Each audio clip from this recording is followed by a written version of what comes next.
Hello, it's a great day for transforming your lawn into somewhere to grow vegetables.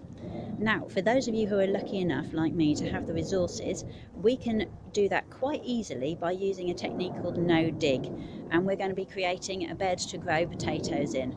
A new no dig bed would not really be suitable for most other crops this year, but we have been shitting potatoes, so now's the time to turn that to good use.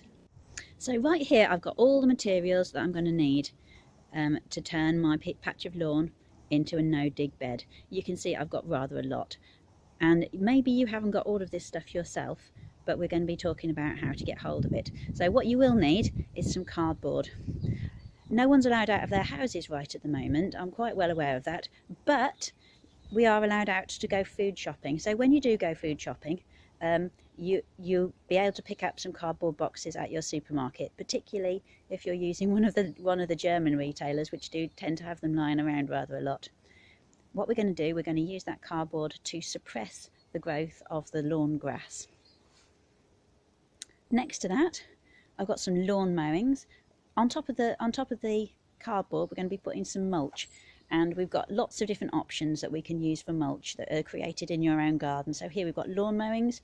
You can use your own, and since the councils aren't collecting people's garden waste at the moment, in quite a lot of areas at least, you may well be able to persuade your neighbours that when they mow their lawn, they can kindly chuck the lawn mowings over your fence so that you can use them for mulch. Here I've got some leaves. I was pruning my buddleia yesterday, and I've been using the sticks to mark out my new growing area, and I've stripped off all of the beautiful new soft leaves. They're going to be used as mulch on my raised bed. And here I've got some stable manure, which is pretty fresh, but it's okay for something quite robust like potatoes. I was lucky enough, I have to admit, to pop down to my local stables before all of this really got going. Now I've covered up my new no dig bed with a good layer of cardboard. You can see I hadn't got enough cardboard to go round, so I've been using newspaper. If you're going to be using newspaper, you should make sure that the layer of newspaper that you're using is thick enough. We don't want the grass to be growing through it, so not just 1 or 2 sheets isn't enough. I should go at least 6 sheets thick. For making sure that the grass can't wiggle its way through. The other thing is you have to make sure there's a good overlap. So you need at least a 20cm overlap where your pieces of cardboard finish. I've used a little bit more than this because this one's got lots of flaps and holes. And as you can see, where I've used the banana boxes, I've popped some newspaper underneath them as well. So you may be wondering where on earth you're going to get your cardboard boxes from. If you go shopping, that's a good time to pick up cardboard boxes. Another thing is to just have a look in your loft, because I know a lot of people for some reason store the boxes that they bought electrical equipment particularly in, and to be fair, you're never really going to use them again, are you? You're never going to take that telly back to the shop, so you might as well bring them down into the garden and make yourself a no dig bed. Now I've mixed all of my mulch materials together, and we're ready to put them onto the new no dig bed. So what I'm aiming for is a layer about 6 inches thick. Don't worry if you haven't got that amount of material right now. There's plenty of time to top it up before we need to put the potatoes in, which we'll be doing maybe in 2 or 3 weeks. Here's our new raised bed then, all finished and beautiful.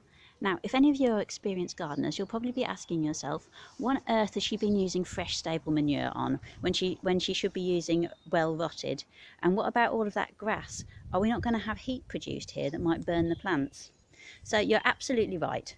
What I'm going to do now is I am going to be giving this raised bed some water to start the decomposition process as quickly as possible. I'm going to make sure that it keeps moist.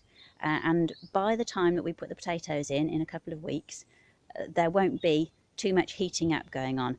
Heat is a byproduct of the rotting down that is done by all of the friendly microorganisms. So if you're making your new dig bed and you're mostly using cut grass, that does heat up really quite high temperatures and quite quick. On the other hand, it also cools down quite quick. So since we're making our raised beds right now, that should be fine. The other thing is that even using this this strawy stable manure that I've been lucky enough to get, because there's quite a high concentration of straw in there, the heat that produces as it decomposes isn't quite so intense. And I did try it out neat with potatoes last year, and fortunately they're robust enough to be able to cope. So what I'm going to be doing now off camera, before I go and have my breakfast, is giving this a nice bit of water to start the decomposition process and soften the cardboard and help it to mould to the shape of the ground beneath.